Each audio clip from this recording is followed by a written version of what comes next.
Hello बच्चों, आप सभी का एक बार फिर से स्वागत है एसपी कोचिंग इंस्टीट्यूट के इस बेहतरीन चैनल पर।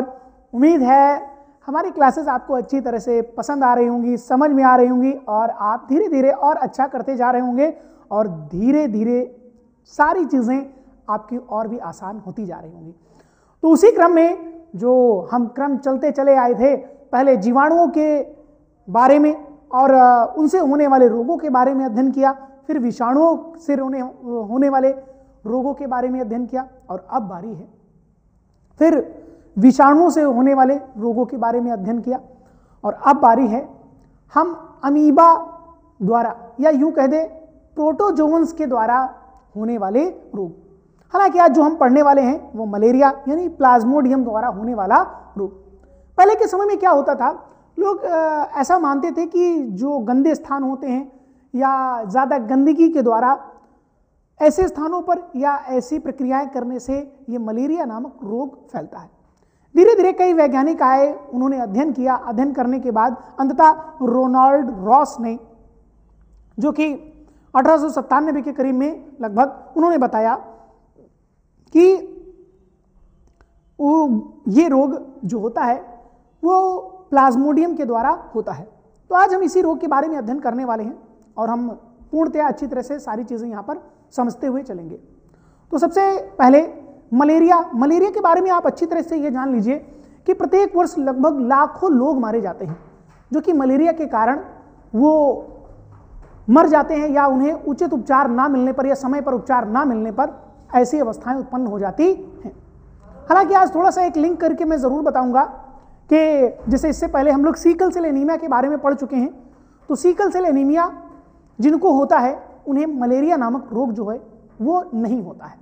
तो कहते हैं ना, जब जेनेटिक्स में कोई चीज़ हमसे छीनी जाती है तो उसका कहीं ना कहीं हमें प्रॉफिट ज़रूर मिलता है। आनुवंशिकता में जब कोई चीज़ हमसे छीन जाती है तो हमें कहीं ना कहीं उसका लाभ ज़रूर प्राप्त होता है, या कहीं हानि होती है तो कहीं ना कहीं लाभ ज़रूर प्राप्त होता है। उसी का एक उदाहरण इसमें आता है जो कि sickle cell anaemia. Sickle cell anaemia में क्या हो रहा था कि आरबीसी का आकार जो हो जाता था वो हंसियाकार या सीकल के समान हो जाता था। सीकल के समान जो हो जाता है वो उसी के कारण वहाँ पर जो प्लाज्मोडियम होता है वो प्लाज्मोडियम अपना जीवन चक्र संपन्न नहीं कर पाता, और प्लाज्मोडियम जब जीवन चक्र अपना संपन्न नहीं कर पाता तो वो उस व्यक्ति को, उस पर्सन को प्रभावित भी नहीं कर पाता। तो चलें स्टार्ट करते हैं आज के इस लेक्चर को और चलते हैं अपने मलेरिया के रोग की ओर और उसके बारे में अध्ययन करेंगे। बेटा एक एक पॉइंट अच्छी तरह से समझते जाइएगा, इस पर लिख लीजिएगा, SK डाल लीजिएगा, यहाँ पर ऐड कर लीजिएगा नोट्स में जब आप लिखेंगे ना तो यहाँ पर ऐड कर लीजिएगा। क्या ऐड करेंगे, क्या लिखेंगे? तो आपको लिखना है क्या, यहाँ लिखेंगे SK। क्या लिखेंगे? SK। मतलब ये मोस्ट इंपॉर्टेंट की लिस्ट में है, ये मोस्ट इंपॉर्टेंट की लिस्ट में है, लिख करके रख लीजिए। और इस बार चाहे जैसा प्रश्न पूछा जाए, चाहे 1, 2, 3 या 5 नंबर में पूछा जाए, मलेरिया से प्रश्न जरूर पूछा जाएगा। मलेरिया से प्रश्न जरूर पूछा जाएगा, भले ही 1 नंबर में पूछा जाए, मलेरिया से कहीं ना कहीं किसी न किसी प्रकार से प्रश्न आएगा जरूर। 7 सेट बनते हैं, किसी न किसी सेट में आपको देखने को जरूर मिल जाएगा। आपको लगभग ये कॉमन होता है तो लगभग 5 सेट में तो आपको एकदम कॉमनली देखने को मिल ही जाएगा। चलिए चलते हैं मलेरिया के रोग की ओर। देखिए क्या होता है, जो उष्ण कटिबंधीय क्षेत्र होता है, कहेंगे कि मनुष्य में होने वाले सभी प्रकार के रोग हैं, जो कि मनुष्य में होने वाले सभी प्रकार के रोग में से एक रोग है। कौन? मलेरिया, जो किधर? उष्ण कटिबंधीय या कटिबंधीय क्षेत्रों में ये ज्यादातर देखने को मिलता है और यह व्यापक रूप से क्या है, फैला हुआ है। अब कहेंगे 19वीं शताब्दी के आसपास या 19वीं सदी के आसपास, 19वीं सदी के, क्या हो रहा है, डिस्टर्ब क्यों कर रहा है ये बार बार? कहेंगे 19वीं सदी तक लोग समझते थे कि यह रोग दलदली स्थानों या गंदी व नम हवा के कारण होता है। मतलब 19वीं सदी तक ये लोग जानते थे या ये समझते थे कि ये रोग जो होता है ना, ये गंदगी से या दलदली स्थान जहां पर होता है वहां से ये रोग फैलता है। लेकिन धीरे धीरे आकर के पता चला कि जो मादा एनाफिलीज होती है इसकी क्या होती है, वाहक की तरह कार्य करती है। मादा एनाफिलीज किसकी तरह, मादा एनाफिलीज मॉस्किटो है, मच्छर है, जो कि वाहक का कार्य करती है। वाहक का पहले ही अर्थ बता चुका हूं कि उनके अंदर नहीं होता है, वो रोग को आगे परिसंचरित करने का कार्य करते हैं, या यूं कहें संचरित करने का कार्य करते हैं। परिसंचरित नहीं कहेंगे, संचरित करने का कार्य करते हैं। इसी कारण इसको क्या नाम दिया गया था, मलेरिया। आपसे पूछा जाए कि मलेरिया किस कारण इसको नाम दिया गया था, तो क्या बोलेंगे कि गंदगी एवं दलदली क्षेत्रों में पहले माना जाता था 19वीं सदी तक कि दलदली एवं गंदगी के क्षेत्रों में यह ज्यादातर देखने को मिलता है, या ज्यादातर यह रोग देखने को मिलता है, जिसके कारण इसको नाम क्या दिया गया था, मलेरिया। यानी कि मैल का मतलब गंदगी और एरिया का मतलब हवा, वहां की जो गंदी हवा के कारण ऐसा होता था। कहेंगे यहां पर देखिए वैज्ञानिकों के नाम हाईलाइट भी कर दिए अपनी कॉपी में, ऐसे ही आप हाईलाइट करके लिखिएगा। अब बोलेंगे सर आपके पास डिफरेंट और मल्टीपल कलर्स हैं, आप यूज करके ऐसा कर सकते हैं, लेकिन आप भी कर सकते हैं। जहां जहां पर मैंने रेड किया है उसको आप ब्लैक कर सकते हैं। तो हम कहेंगे लैंसीसी नाम के एक वैज्ञानिक थे जो कि 1717 में इन्होंने बताया था कि मच्छर से संबंध क्या है, मच्छरों से संबंधित है कौन, मलेरिया। बाद में चार्ल्स अल्फोंसो लेब्रॉन आए थे 1880 में। उन्होंने क्या बताया था, ये फ्रांसीसी चिकित्सक थे, उन्होंने बताया था कि मलेरिया प्लाज्मोडियम नामक प्रोटोजोआ के संक्रमण के कारण होता है। उन्हें यह बात पता थी कि मलेरिया जो था वो किसके कारण होता है, एक प्लाज्मोडियम होता है। प्लाज्मोडियम ये परजीवी की तरह कार्य करता है, यानी प्लाज्मोडियम हमारे शरीर के अंदर ही रहता है और वृद्धि करता है। और कैसे ये वृद्धि करता है ये भी अभी आपको अच्छी तरह से समझ में आ जाएगा। इन्होंने सर्वप्रथम प्लाज्मोडियम को मनुष्य के लाल रुधिराणुओं में देखा। किसने देखा था, किसने देखा था बेटा, यहां पर कहेंगे लेब्रॉन ने। लेब्रॉन ने सबसे पहले रेड ब्लड सेल्स यानी लाल रुधिर कणिकाओं में इसको देखा था, प्लाज्मोडियम को। गॉल्जी ने प्लाज्मोडियम मैलेरी की कुछ प्रवस्थाओं को, जैसे हमने कहा ना, आगे भी पढ़ेंगे, प्लाज्मोडियम मैलेरी, प्लाज्मोडियम फैल्सीपैरम, प्लाज्मोडियम ओवेक्स या सॉरी प्लाज्मोडियम ओवेल और प्लाज्मोडियम वाइवेक्स। ठीक है। अब इसके बाद हम कहेंगे डॉक्टर रोनाल्ड रॉस ने, डॉक्टर रोनाल्ड रॉस ने सन 1897 में मादा एनाफिलीज मच्छर के आमाशय में प्लाज्मोडियम की ऊसिस्ट देखी। यहां पर उन्होंने देखा तो इसके लिए उन्हें नोबेल पुरस्कार भी मिला था, है ना। रोनाल्ड रॉस को नोबेल पुरस्कार से सम्मानित भी किया गया था। तो उन्होंने मादा एनाफिलीज, मैंने कहा ना ये क्या है बेटा, इसके लिए क्या लिखेंगे, मादा एनाफिलीज, इसके लिए क्या लिखेंगे, ये किसकी तरह कार्य करेगी, ये किसकी तरह, ये वाहक की तरह कार्य करती है। ये किसकी तरह, वाहक की तरह कार्य करती है। मतलब उसके अंदर रोग नहीं होगा पर वो रोग को आगे संचरित करने का कार्य करती है। ठीक है। तो उसकी ऊसिस्ट की कुछ अवस्थाएं देखी थी या ऊसिस्ट देखे थे। अब कहेंगे प्लाज्मोडियम की कुछ प्रजातियों के नाम लिखेंगे, तो कौन कौन से हैं लिखेंगे, क्या, प्लाज्मोडियम, प्लाज्मोडियम, अभी भी मैंने सारे नाम बताए थे, प्लाज्मोडियम, मैलेरी, मैलेरी, ठीक है, malariae, plasmodium ovale, plasmodium ovale, plasmodium falciparum, falci, falci, falciparum और प्लाज्मोडियम वाइवेक्स, प्लाज्मोडियम वाइवेक्स। ये प्लाज्मोडियम की क्या होती, चार प्रजातियां होती जिनके कारण प्लाज्मोडियम या यूं कहें जिनके कारण मलेरिया नामक रोग उत्पन्न होता है। ये चार प्रजातियां हैं। अब देखिए इनका इंक्यूबेशन पीरियड या हम कहें उद्भव काल, तो यहां पर कहेंगे देखिए अलग अलग, ये आप इतना देख करके घबराइएगा नहीं, अभी आपके लिए बहुत इजी है, आपको सारा नहीं नोट करना है, ये वाली स्लाइड आपको पूरी नहीं नोट करनी, पहले देख लीजिए, समझ लीजिए, मैं आपके लिए सिंपल एकदम बना दूंगा, साधारण एकदम बना दूंगा। यहां पर कहेंगे उद्भव काल, इंक्यूबेशन पीरियड, कहेंगे मानव पोषक के शरीर में प्लाज्मोडियम किसके, स्पोरोजोइट के रूप में, किसके रूप में, स्पोरोजोइट, संक्रमण अवस्था है ये प्लाज्मोडियम की, क्या है, संक्रमण अवस्था है। कहेंगे प्रविष्ट से लेकर रोग के प्रथम आक्रमण तक की अवधि को क्या कहते हैं, उद्भव काल या यूं कहें इंक्यूबेशन पीरियड कहते हैं। शायद ये आपको कभी ना कभी हो सकता है डेफिनेशन वगैरह पूछ ली जाए, वैसे हालांकि जानकारी के लिए है। ठीक है। कहेंगे प्लाज्मोडियम जो मैलेरी है वो कितने दिन के लिए? 28 दिन। फिर इसके बाद मतलब इतने दिन बाद फीवर आता है, इतने दिन बाद क्या आता है? फीवर आता है। तो हम कहेंगे प्लाज्मोडियम मैलेरी या ये कितने दिन बाद? 28 दिनों बाद, 28 दिन का इसका उद्भव काल होता है, यानी कि उद्भव काल। ठीक है, फिर इसके बाद कहेंगे, फिर इसके बाद आगे जाएंगे। अब देखिए यहां पर कह रहे हैं प्लाज्मोडियम वाइवेक्स और प्लाज्मोडियम ओवेल, इनका जो उद्भव काल होता है वो 14 दिन होता है, इसके बाद वो 12 दिन, इसके बाद इसका क्या? 12 दिन। कहेंगे कौन कौन सा? वाइवेक्स तथा ओवेल।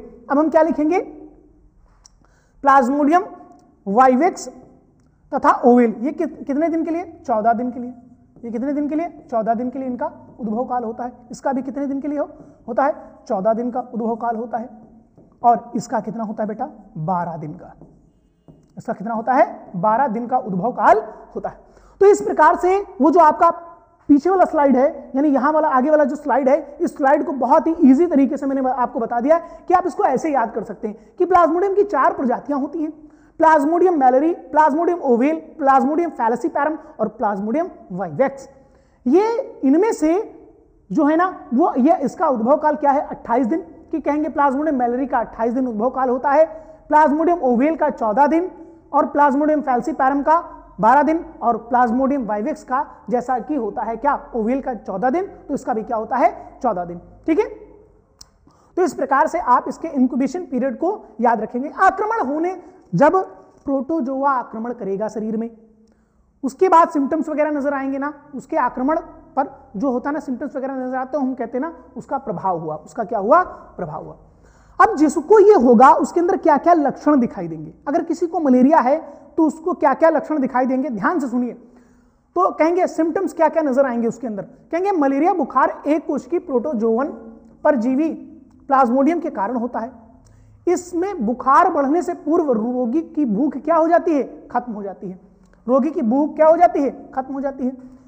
इसमें कपकपी एवं ठंड लगने के साथ साथ क्या आता है? तेज बुखार। कितना? 105 इससे लेकर के 106 डिग्री फ़ारेनहाइट तक बुखार जाता है। कितना? 100 डिग्री, ऐसे 100 डिग्री सेल्सियस नहीं कह रहा हूं, 105 106 फ़ारेनहाइट है। ठीक है, 105 और 106 क्या है? फ़ारेनहाइट। मतलब बॉडी में थोड़ा सा टेम्परेचर वेरिएशन होता है। आप ये समझ थोड़ा सा हल्के में ना लेना। कभी कभी ऐसा होता है ना, चीज़ों को बहुत छोटा पैकेट बड़ा धमाका हो जाता है, छोटा पैकेट बड़ा धमाका हो जाता है। तो कभी किसी को छोटा नहीं समझना चाहिए कि हर जगह तलवार ही काम नहीं आती। ठीक है, कहीं कहीं पर क्या हो जाता है? सुई भी काम आ जाती है। ठीक है, तो इन चीज़ों को याद रखिए। अब देखिए कि यहां पर कहेंगे क्या होगा? कुछ समय बाद क्या आने लगता है? पसीना के आने लगता है। अब देखिए क्या? जी मिचलाना, उल्टी, सिर व पैरों में तेज क्या होता है? दर्द होता है। ये इसके लक्षण हैं। ये मलेरिया के क्या हैं? लक्षण। सिर तथा पैरों में क्या होगा? तेज दर्द होगा। ठीक है, आरबीसी नष्ट होने के कारण अरक्तता, बोले तो एनीमिया उत्पन्न हो जाती है तथा यकृत एवं प्लीहा कमजोर हो जाते हैं, जो प्राण घातक हो सकता है।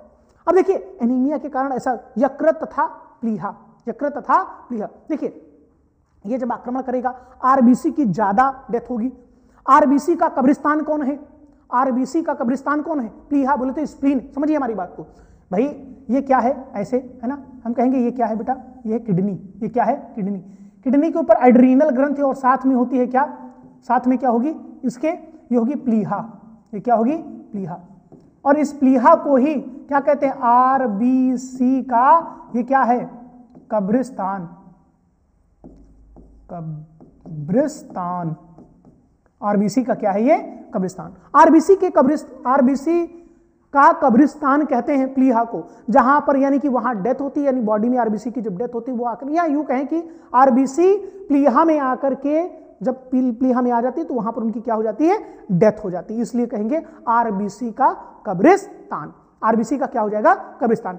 तो प्लाज्मोडियम जब आरबीसी पर अटैक करेगा तो ज्यादा आरबीसी मरेंगी। ज्यादा आरबीसी मरने के कारण प्लीहा का आकार क्या हो जाएगा? बढ़ जाएगा। प्लीहा का आकार क्या हो जाएगा? बढ़ जाएगा।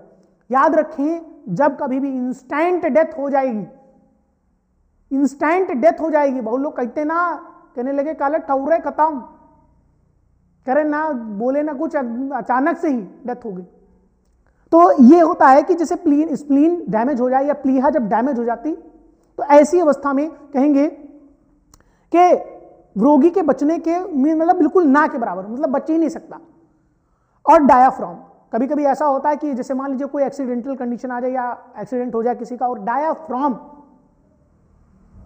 अगर डैमेज हो गया तो उसे बचाना नामुमकिन के बराबर है। उसे बचाना क्या है? नामुमकिन के बराबर, मतलब उसे बचाया नहीं जा सकता है। ठीक है, तो ये बात याद रखें। प्लीहा अगर एक बार डैमेज हो गया, आप जानते हैं लीवर भी वैसे ही है। लीवर को आज तो ट्रांसप्लांट अवेलेबल है, लेकिन हर कोई कहां करा पाता है बेटा? हर किसी के पास उतना पैसा कहां है, हर किसी के पास उतनी फैसिलिटीज कहां है ना? तो हर चीज मैनेज करना होता है, क्योंकि वो करा तो लेंगे लेकिन उसके बाद भी तो बहुत सारी चीजों को ध्यान रखना होता है, मेडिसिन से लेकर बहुत सारी चीजों को लंबे टाइम तक ध्यान रखना होता है। ठीक है, तो हम कहेंगे लीवर जो होता है ना, लीवर के बिना नहीं रह सकते। लीवर मतलब आप अंदाजा नहीं लगाते, मतलब 25 से 30 फंक्शन परफॉर्म करता है बॉडी में, और लीवर के बिना हम नहीं रह सकते बेटा। ठीक है, तो वो अगर डैमेज हो गए तो क्या हो सकता है? प्राण घातक हो सकता है। उम्मीद है आपको मेरी बात अच्छी तरह से समझ में आई होगी। तो अगर आप ध्यान लगा करके सुन रहे हैं, ध्यान लगा करके बैठे हुए हैं, अच्छी तरह से समझ रहे हैं ना, तो एग्जाम में आएगा तो आप एक एक बात अच्छी तरह से लिख पाएंगे बेटा। अन्यथा की अवस्था में मोबाइल लेकर के बैठे हुए हैं, ऐसे ही कैजुअली पढ़ रहे हैं, तो आपको मतलब समझ में क्या ही आना है। तो कुल मिलाकर के अच्छी तरह से ध्यान दीजिए, जो मैं बता रहा हूं उस पर थोड़ा सा एकाग्र होकर उन बातों को सुनिए। बुखार के समय रोगी के रुधिर की जांच करने पर रोग का पता चलता, यानी इसमें ब्लड टेस्ट करेंगे। क्या करेंगे? Blood test. हालांकि एलाइजा भी होता है। एलाइजा मतलब एंजाइम लिंक्ड इम्यूनोसॉर्बेंट एसिड। ठीक है, तो हम कहेंगे यहां पर कहेंगे प्लाज्मोडियम यानी मलेरिया का जीवन चक्र। अब मलेरिया का जो जीवन चक्र होता है, कहेंगे कि प्लाज्मोडियम मनुष्य में अलैंगिक जीवन चक्र। क्या होगा बेटा? अलैंगिक जीवन चक्र। ध्यान दीजिए इस बात को, मैं आपको समझाता हूं अच्छी तरह से। ठीक है, अब ध्यान देंगे सभी बच्चे इधर। अब देखिए प्लाज्मोडियम, जैसे मान लीजिए किसी व्यक्ति को क्या करता है? मच्छर काट लेता है। किसी व्यक्ति को मच्छर क्या कर लेता है? काट लेता है। अब मैं मच्छर बनाऊं, बहुत खतरनाक बन जाएगा मुझे लग रहा है। अरे कैसे बनाऊं? ये लो, अरे लो, ये हो गया क्या? ये भैया खतरनाक वाला मच्छर बन रहा है। ठीक है, हंसना नहीं कोई लोग, हंसना मना है सबके लिए। ये वाह क्या बात है, शाबाश, ये लो, ये बात है ना, कतई जहर। और क्या? अब ये क्या करेगा? ये करेगा क्या? ये ब्लड को क्या करेगा? सक करेगा। ये ब्लड को क्या करेगा? सक करेगा। कैसे सक करेगा? देखो अभी अभी कराते हैं इसको। ये देखिए, ये देखिए, ये देखिए, इसके अंदर ब्लड भरता चला जा रहा है। ये ब्लड को क्या कर रहा है? सक कर रहा है। अब अगर ब्लड को सक कर रहा है ना, तो इसके अंदर थे प्लाज्मोडियम। इसके अंदर क्या था? प्लाज्मोडियम। ये ब्लड के माध्यम से ये ऐसे आएगा, सलाइवा के माध्यम से ये इसके अंदर प्रवेश कर जाएगा। ये सलाइवा के माध्यम से जब वो अपनी निडल, अपनी जो नाक यानी वो मुख जो होगा ना, जो निडल की तरह होता है, उसे जब हमारे बॉडी में इंसर्ट कराएगा, जब ब्लड को सक करेगा ना, तो सलाइवा में भाई एंटीकोगुलेंट होता है। याद रखिए इस बात को। सलाइवा में तो कहेंगे क्या, कुछ तो कहना पड़ेगा ना, कहेंगे अरे क्या हो गया? कहेंगे मच्छरों की लार में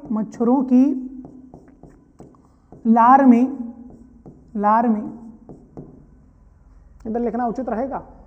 चलो ठीक है, बना ही लेंगे। लार में एनोफिलीन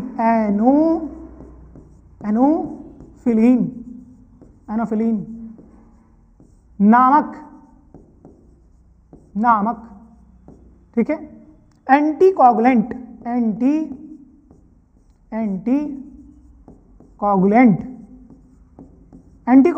इसको हिंदी में क्या कहेंगे? बबुआ? चलो कुछ तो कहेंगे। बोले तो प्रतिस्कंदक होगा, है ना, स्कंदक। एंटीकोगुलेंट का मतलब हो गया कदक नहीं, कंदक, है ना। प्रतिस्कंदक उपस्थित होता है, उपस्थित होता है। अरे अभी समझा रहे हैं, रुको जरा, सब्र करो बेटा, है ना। ये क्या है वो भी समझ में आ जाएगा, परेशान ना हो, है ना, धैर्य रखें बालक। तो हम कहेंगे क्या, कहेंगे एंटीकोगुलेंट, ये जो एनोफिलिन नामक पदार्थ है, कहेंगे लार में जो उसकी उपस्थित है, तो ये क्या है, किसकी तरह कार्य कर रहा है बेटा, एंटीकोगुलेंट की तरह कार्य कर रहा है, यानी प्रतिस्कंदक की तरह कार्य करता है। यानी जब वो ब्लड को सक करेगा, तो आप जानते हैं कि जब उसकी चोंच में जो ब्लड रह जाएगा, जो उसकी निडिल में ब्लड रह जाएगा, अगर उसमें उसकी लार में प्रतिस्कंदक नहीं होगा तो उसकी जो निडिल होगी ना वो जैम हो जाएगी, यानी अवरोध की तरह। भाई वायु के संपर्क में ब्लड आएगा तो आएंगे प्रोथ्रोम्बिन और फाइब्रिनोजन, जो ब्लड को क्या कर देंगे, जमा देंगे, और जमाने पर उस ब्लॉक हो जाएगी कि नहीं, ब्लॉक हो जाएगी। तो वो क्या कर देता है, जब सक करना स्टार्ट करता है तो वो एनोफिलिन नामक पदार्थ वो क्या कर देता है, ब्लड में छोड़ देता है, जिससे ब्लड क्या हो जाए, पतला हो जाए, उसे सक करने में आसानी हो। और उसी लार की सहायता से प्लाज्मोडियम जो मादा एनाफिलीज के शरीर में था, किसके शरीर में था, मादा एनाफिलीज, मादा एनाफिलीज के जो बॉडी में था, शरीर में था, अब वो कहां पहुंच जाएगा, अब वो पहुंच जाएगा मनुष्य के शरीर के अंदर, यानी इस हाथ में, यानी आप किसी का भी हाथ मान सकते हैं, ठीक है। अब यहां से जो प्लाज्मोडियम उसके शरीर के अंदर प्रवेश किया, मान लीजिए मेरे हाथ पे काटा, प्लाज्मोडियम इसके अंदर प्रवेश करेगा, लेकिन प्लाज्मोडियम को यह पता है कि ब्लड में WBC है, ब्लड में WBC है। करे WBC कौन, अगर कहता है क्या WBC कौन, प्लाज्मोडियम बोला ब्लड के अंदर जा करके WBC कौन, तो बोला WBC बोलता है तोहरे बाप हैं हम, क्या बोलता है, तोहरे बाप हैं। करे पंगा नहीं लेने का, और वो जानता है इस बात को कि पिताजी हैं यहां, मारे जाएंगे हम, पिताजी हैं यहां। तो वो क्या करेगा, वो जाएगा अब जहां पर WBC की उपस्थिति ना हो, जहां पर WBC की उपस्थिति ना हो। अब WBC की उपस्थिति कहां नहीं है, बोले तो लीवर, लवर नहीं बोल रहा हूं बेटा, लीवर बोल रहा हूं, ठीक है। तो कहेगा कहां जाएगा, वो लीवर के पास जाएगा। अब जब वो लीवर के पास जाएगा तो लीवर में आप जानते हैं केवल RBC उपस्थित है, केवल वहां क्या उपस्थित है, RBC, बोले तो रेड ब्लड सेल्स, वहां पर WBC भाई फाइटर सेल है, इसलिए बोल रहा हूं कि कौन बेटा, बोलो जल्दी, तोहरा बाप। प्लाज्मोडियम से कहेगा क्या, तोहरा बाप है हम। तो ये जब वहां जाएगा तो वहां पर मारा जाएगा, इसलिए ये बात उसे पता है, क्योंकि जब जाएगा तो बोलेगा अरे जब से तुम मिले हो तब तो मेरा आतंक ही खत्म हो गया है। तो वो जाएगा सीधा लीवर के पास, लीवर के पास केवल RBC है, वहां पर WBC नहीं, आराम से चौड़े होके के एकदम सॉलिड बॉडी बनाएगा, कायदे से खाएगा पिएगा, आराम से खाएगा पिएगा, वहां पर प्लाज्मोडियम फुल न्यूट्रिशन, कोई दिक्कत ही नहीं, आराम से खाएगा पिएगा चौड़े से। और क्या करेगा, जनन, क्या करेगा, जनन। कौन सा जनन, अलैंगिक जनन, जो पढ़ रहे हैं बेटा, क्या पढ़ रहे हैं, अलैंगिक चक्र। वहां क्या करेगा, अलैंगिक चक्र, किसी की जरूरत नहीं है, वो क्या कर सकता है, अपनी बॉडी को डिवाइड करके मल्टीपल सेल्स बना सकता है, यानी बहुत सारे प्लाज्मोडियम को क्या कर लेगा, बना लेगा। क्योंकि किसी भी जीव के लिए दो चीज सबसे ज्यादा जरूरी, लाइफ का टारगेट दो चीजों का, फीडिंग एंड ब्रीडिंग। भले ही आप कुछ भी पढ़ें पर ये आपको पढ़ना पड़ेगा बेटा कि feeding and breeding the most important task of any organism. किसी भी जीव के दो टारगेट होते हैं, दो टास्क होते हैं, जीवन के दो ही उद्देश्य। हो सकता है आपको IAS, PCS, doctor, engineer, nurse, ठीक है, ऐसे करके बहुत सारी चीजें बनना हो, पर यहां पर लाइफ के दो ही टारगेट, एक फीडिंग, दूसरा ब्रीडिंग ऑर्गेनिज्म का। फीडिंग का मतलब खाना, ब्रीडिंग का मतलब जनन करना, खाना जनन करना। तो ये होता है क्या, ऑर्गेनिज्म के टारगेट। अब उसको खाना मिल गया बेटा, भोजन मिल गया, पोषक पदार्थ direct blood, direct from blood, RBC से मिल रहा है पोषण। और जब आरबीसी से पोषण मिल रहा है तो कस के दबा के खाया और बढ़िया कायदे का जनन किया और अपने साम्राज्य को बढ़ाया। अपने साम्राज्य को क्या किया? बढ़ाया। स्ट्रांग से स्ट्रांग प्लाज्मोडियम, स्ट्रांग से स्ट्रांग सेल बनाई, लैश कर दी। अब वो स्ट्रांग हो गया, उसका प्रकोप अब धीरे धीरे वहां से वो निकल करके कहां जाएगा? ब्लड में। कर अब हम सॉलिड हो गए हैं, अब हम डब्ल्यूबीसी से लड़ सकता हूं। डब्ल्यूबीसी से तभी भी ऐसा नहीं है कि हल्के में ना लेना डब्ल्यूबीसी को, तभी वो सीधे जहां सॉलिड हुआ सीधे आरबीसी के अंदर प्रवेश कर जाता है। तब वो क्या कर जाएगा? आरबीसी के अंदर प्रवेश कर जाएगा। तो बोलो बेटा यहां से प्लाज्मोडियम कहां जाएगा? कहां जाएगा? बोलो बोलो जल्दी। अरे तुम लोग चुप बैठे हो हैं? बोलते रहिए, मुंह मत टाक नहीं है का, बोलते रहे। तो जाएगा प्लाज्मोडियम वो कहां पर? ये प्लाज्मोडियम आ गया अब किसके पास? लीवर के पास। यहां से ट्रेवल करता हुआ करता हुआ करता हुआ करता हुआ आ गया कहां? प्लाज्मोडियम इस लीवर के पास। लीवर के पास आने के बाद मैंने क्या बताया बेटा कि लीवर के पास आने के बाद वो कहां प्रवेश कर जाएगा? वो कहां प्रवेश कर जाएगा? बोले तो आरबीसी। बोले तो क्या करेगा? वो कहां प्रवेश कर जाएगा? अब वो प्रवेश कर जाएगा आरबीसी। और आरबीसी के अंदर अपनी संख्या बढ़ाएगा। आरबीसी के अंदर अपनी क्या बढ़ाएगा? संख्या बढ़ाएगा। एक कंडीशन आएगी, एक कंडीशन आएगी, तब क्या हो जाएगा? Cell blastosis. मतलब सेल ब्लास्टोसिस की कंडीशन में आरबीसी फट जाएंगी। आरबीसी क्या हो जाएगी? ये आरबीसी थी वही वाली, यही वाली, ये आरबीसी थी और अब आरबीसी ये। अरे रुक जाओ बबुआ, हाँ तो हम कहेंगे ये वाली आरबीसी क्या हो गई? ये वाली आरबीसी क्या हो गई? फट गई। आरबीसी क्या होगी? फट गई। और आरबीसी के फटने के बाद इसमें से प्लाज्मोडियम सब ये क्या हो गए? ये प्लाज्मोडियम बाहर निकलना प्रारंभ हो जाते हैं। और ये क्या करेंगे? ये प्लाज्मोडियम बाहर निकल के क्या करेंगे? अरे ऐसा थोड़ी ना करेंगे बेटा, घूमेंगे, टहलेंगे, नाचेंगे, गाएंगे, ऐश करेंगे और क्या है? यही तो होगा। अरे नहीं बेटा, ये अन्य कोशिकाओं की, अन्य कोशिकाओं या अन्य आरबीसी को भी संक्रमित करने का कार्य करेंगे। ठीक है, अरे बाहर जाके क्या करोगे? घूमेंगे, फिरेंगे, नाचेंगे, गाएंगे, ऐश करेंगे और क्या। ठीक है, तो यहां पर क्या कहेंगे? ये भी वही कहेंगे। ठीक है, तो यहां पर उसके बाद वो अन्य आरबीसीज को क्या करेंगे? संक्रमित करने का कार्य करेंगे। अन्य आरबीसी को क्या करेंगे बेटा? संक्रमित करने का कार्य करते हैं। तो उम्मीद है आपको ये चक्र समझ में आया होगा। ठीक है, और मैक्रो और माइक्रो मीरोजोइट बनाते हैं। इसके बाद ये क्या बनाएंगे? मैक्रो और माइक्रो मीरोजोइट बनाएंगे।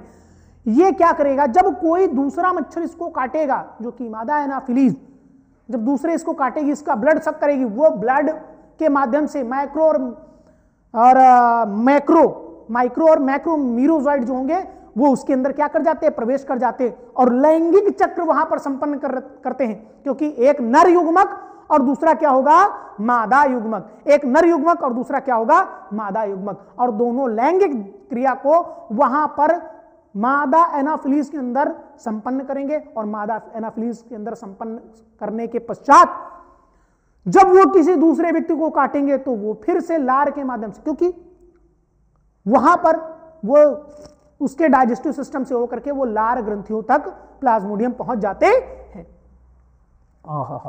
समझे बच्चों? ये देखिए, ये आपके लिए डायग्राम बना हुआ है। अगर आपको ना दिखाई देना, थोड़ा सा कुछ समय के लिए, है ना, थोड़ा सा एडवांस पर लगा लीजिएगा और क्वालिटी बढ़ा लीजिएगा, आपको अच्छे से दिखना स्टार्ट हो जाएगा। कह रहा है, मैं पढ़ देता हूं, अगर नहीं समझ में आ रहा तो धीरे धीरे वो लिखते चले जाइएगा पॉइंट, बाकी ये तो समझ में ही आ रहा होगा, है ना। ये प्लाज्मोडियम का जीवन चक्र। अब कह रहा है मानव परपोषी के अंदर, किसके अंदर? मानव परपोषी के अंदर और मच्छर परपोषी के अंदर। ठीक है, मच्छर परपोषी के अंदर, इसीलिए कैसे डायाजेनेटिक नेचर होता है इसका। ठीक है, द्विपोषधीय होता है, द्विपोषधीय होता है। तो कहेंगे जब मच्छर दूसरे मानव को काटता है, जो मैं बताया हूं वही है, पढ़ नहीं रहा हूं, समझा रहा हूं कि कैसे ये एनसीईआरटी का डायग्राम है बेटा। यही पूछा गया था, उठा करके पेपर सॉल्व करने के टाइम देख लीजिए, क्या आपको दिखाया गया होगा कि प्लाज्मोडियम के जीवन चक्र को बताइए और उसका चित्र सहित वर्णन कीजिए, ऐसे करके बताता है। ये पूरा का पूरा उसका जीवन चक्र है। क्या होता है, जब मच्छर दूसरे मानव को काटता है तब जीवाणु काटने के साथ मानव शरीर में चले जाते हैं। चले आने के बाद परजीवी जीवाणु यकृत द्वारा व्यक्ति के रक्त द्वारा व्यक्ति के यकृत में चले जाते हैं, ये भी बता दिया। फिर क्या होता है, परजीवी यकृत कोशिकाओं में अलैंगिक रूप से जनन करता है, कोशिका को फोड़ देता है और रक्त में मूर्छित करता है या छोड़ देता है। मैंने कहा ना, अलैंगिक जनन करेगा, अपनी संख्या को बढ़ाएगा, सॉलिड खाएगा पिएगा, जनन करेगा, बढ़िया ठूस के खाएगा और कस के जनन करेगा, कहेगा संख्या बढ़ती रहने दो, जनसंख्या बिल्कुल चाइना को पार करो, चाइना को पार करो, ठीक है, ऐसे करके। फिर उसके बाद क्या करेगा, अन्य आरबीसी को परजीवी लाल रुधिर कोशिकाओं में अलैंगिक रूप से जनन करता है, उन्हें फोड़ देता है और इस प्रकार सेल ब्लास्टोसिस अभी अभी बताया आपको, ध्यान से सुन रहे होंगे तब ना, अभी बताया सेल ब्लास्टोसिस यानी कोशिका स्फुटन की प्रवस्था। इतनी संख्या बढ़ जाएगी, आरबीसी ही फट जाएगी, आरबीसी क्या हो जाएगी, फट जाएगी। बेटा समझ लीजिए प्रभु, है ना देवियों, तो उन्हें क्या होगा, फोड़ देता है और इस प्रकार ज्वर तथा अन्य लक्षणों का चक्र शुरू कर देता है। अब देख रहे हैं इतना समय लगता है। मोचित परजीवी नई रक्त कोशिकाओं को संक्रमित करते हैं, यानी अन्य आरबीसी को, अरे देखो बबुआ काटा ना, काटने के बाद आया ना प्लाज्मोडियम, यकृत में आया ना, आरबीसी को संक्रमित किया ना, फिर उसके बाद ये फटी ना, आरबीसी क्या हुई, फटी ना। अब आरबीसी जब फटी तो वहां से जब प्लाज्मोडियम मुक्त हुआ तो क्या हुआ, अन्य आरबीसी को प्लाज्मोडियम ने क्या किया, संक्रमित किया, ठीक है ना बेटा। अब देखो फिर इसके बाद क्या होगा, यहां पर क्या बनाएगा, मैक्रो और मीरोजाइट यानी नर और मादा युग्मक बनाता है, और ये लैंगिक चक्र, ये नर और मादा जब कोई ब्लड रक्त पीता है उसके शरीर से, जो ये संक्रमित था, कोई मादा एनाफिलिस, तो उसके अंदर ये चक्र संपन्न होता है और दोनों यानी स्पर्म और ओवम, ठीक है, यानी नर तथा मादा युग्मक संलयित होते हैं और ये परिपक्व संक्रामक आंत्र से निकल करके लार ग्रंथियों में चले जाते हैं। उसके बाद पुनः जब ये दूसरे किसी व्यक्ति को काटता है तो उसे भी क्या हो जाएगा, मलेरिया नामक रोग हो जाता है। अगर बेटा नहीं समझ में आया हो ना, प्लीज अलैंगिक चक्र को और इसके, या यूं कहें मानव पोषद और मच्छर पोषद, यानी मानव परपोषी और मच्छर परपोषी दोनों को आप अच्छी तरह से एक बार दोबारा रिपीट करके, प्लीज लेक्चर को जब दोबारा देखेंगे ना, पूरा लेक्चर दोबारा रिपीट करके देखिएगा, मजा आ जाएगा, दिमाग के कपाट खुल जाएंगे बेटा, ठीक है, दिमाग के कपाट खुल जाएंगे। अब देखिए फिर आगे चलेंगे, आगे चलने पर हमें कहेंगे प्लाज्मोडियम का मादा मच्छर में लैंगिक जीवन चक्र, ये बता दिया बेटा, ये आपको बता दिया है मैंने, ठीक है, ये आपको बता दिया, उर्ली आपको अच्छी तरह से समझा दिया। एक बार पढ़े दे रहा हूं, लैंगिक अवस्था गैमेटोसाइट आरबीसी में विकसित होती है। मादा एनाफिलिस मच्छर जब संक्रमित मनुष्य का रक्त चूसती है तब रक्त के साथ प्लाज्मोडियम की युग्मक जनन अवस्थाएं तथा अन्य प्रवस्थाएं मच्छर के क्रॉप किस क्षेत्र में, क्रॉप में पहुंच जाती है। युग्मक जनन के अलावा क्रॉप के अन्य सभी प्रवस्थाओं का पाचन हो जाता है। युग्मक जनन में, युग्मक जनन गैमेटोजेनेसिस तथा बीजाणुजेनेसिस यानी स्पोरोजेनेसिस के बाद पुनः अपनी संक्रमित प्रवस्था को प्राप्त कर लेता है। जो मैं आपको बताया हूं वही चीज है यहां पर। अब कहेंगे जांच में बताया हूं ना, बोले तो कौन सा परीक्षण होगा यहां पर बुआ, बोले तो ब्लड टेस्ट, ब्लड टेस्ट, और ब्लड टेस्ट के साथ बताया एलिजा भी बोलते हैं, एलाइजा, ठीक है, एंजाइम लिंक्ड इम्यूनोसॉर्बेंट एशे, ठीक है, ये टेस्ट होंगे, याद रखिएगा। जांच इसकी, मलेरिया का उपचार क्या क्या हो सकता है, उसे कुनाइन जो है ना सबसे पुरानी औषधि है जो कि सिनकोना की छाल से प्राप्त होती है। अन्य भी कई एंटीबायोटिक्स औषधियों का प्रयोग किया जाता है, अगर सबसे पुरानी औषधि, ये प्रचलित प्रश्न है और काफी ज्यादा कहने का मतलब है फेमस क्वेश्चन है जो कि पूछा जाता है। कहेंगे मलेरिया का उपचार के लिए जानी पहचानी कुनाइन का प्रयोग किया जाता है, जिसे कहां से प्राप्त करते हैं, सिनकोना नामक वृक्ष की छाल से प्राप्त किया जाता है। वृक्ष की छाल से क्या किया जाता है, प्राप्त किया जाता है। मलेरिया ज्वर के विरुद्ध कौन कौन सी, इसके अलावा भी जैसे पैलोड्रिन, प्लाज्मोक्विन या एटाब्रिन, क्लोरोक्विन, मेपाक्विन, ओमेप्राक्विन, पेंटाप्राजोल, ऐसे करके मतलब कई सारी ऐसे औषधियां दी जाती हैं। पेंटाक्विन, डेराप्रिम और मेटाकैल्फिन, ऐसे करके कई सारी औषधियों का इनमें प्रयोग किया जाता है। इस रोग में इन औषधियों का क्या किया जाता है? प्रयोग किया जाता है। फिर कहेंगे मलेरिया का रोकथाम। बेटा मलेरिया मच्छर के द्वारा हो रहा है ना, उसी का रोकथाम करेंगे। तो हम कहेंगे मच्छरों के लिए क्या क्या, मच्छरों का विनाश यानी मलेरिया रोग पर नियंत्रण पाने के लिए सबसे अच्छा क्या उपाय है कि मच्छरों का क्या कर दिया जाए? विनाश किया जाए। ठीक है, उन्हें मारा जाए। लेकिन मैंने पहले ही बताया है कि अगर मच्छर और हमारी लड़ाई हो जाए, यानी मनुष्य अगर मच्छर से लड़े तो मच्छर जीत जाएंगे, मनुष्य नहीं जीत सकता, ये भी याद रखिएगा। ठीक है, घरों में डीडीटी, पिंडुल छिड़काव या गंधक, पायरिस्ट्रम, ठीक है, नाफ्ता एवं तार कैम्फर आदि जलाकर धुएं मच्छर मर जाते हैं, जिसके कारण ये क्या या फिर ये भाग जाते हैं। शहरों गांव के आसपास जल भराव को रोकना चाहिए, क्योंकि मच्छर ठहरे हुए जल में अंडे देते हैं और जल में ही इनके शिशु या फिर कहने लार्वा रहते हैं। लार्वे से भी हो सकता है। ठीक है, रुके हुए पानी की सतह पर मिट्टी, तेल, पैराफिन, पेट्रोलियम आदि का डाल करके उनके अंडों को क्या कर देना चाहिए या लार्वों को क्या कर देना चाहिए? नष्ट कर देना चाहिए। इसके अलावा संक्रमण से बचाव के बचाव या रोग से बचाव, संक्रमण से बचाव के लिए या फिर रोग से बचाव के लिए हम क्या क्या करें? मच्छरों को काटने से सुरक्षा के लिए मच्छरदानी का प्रयोग करें। ठीक है, अच्छा नहीं लगता होगा भाई, आपको मंद मंद जैसा महसूस होता होगा, कहाँ अच्छा लगेगा, है ना? मच्छरदानी नहीं लगाएंगे, चाहे जो हो जाए, मच्छर मलेरिया हो जाए, चाहे डेंगू हो जाए, चाहे चिकनगुनिया हो जाए, कोई भी हो जाए, हम नहीं लगाएंगे तो नहीं लगाएंगे। बेटा लगाना पड़ेगा। ठीक है, और क्या? फिर कहेंगे मच्छर विरोधी क्रीम, घरों को पार्चमेंट पेपर मच्छरों को चिपकाने के लिए प्रयोग किए जा सकते हैं, प्रयोग किए जा सकते हैं। फिर कहेंगे मच्छरदानी लगाकर सोना तथा सोते समय शरीर के खुले भागों पर सरसों आदि का तेल मच्छर के प्रतिकृषि क्रम लगाकर मच्छर द्वारा काटे जाने से क्या कर सकते हैं? बच सकते हैं, यानी ऑयल वगैरह का इस्तेमाल करके।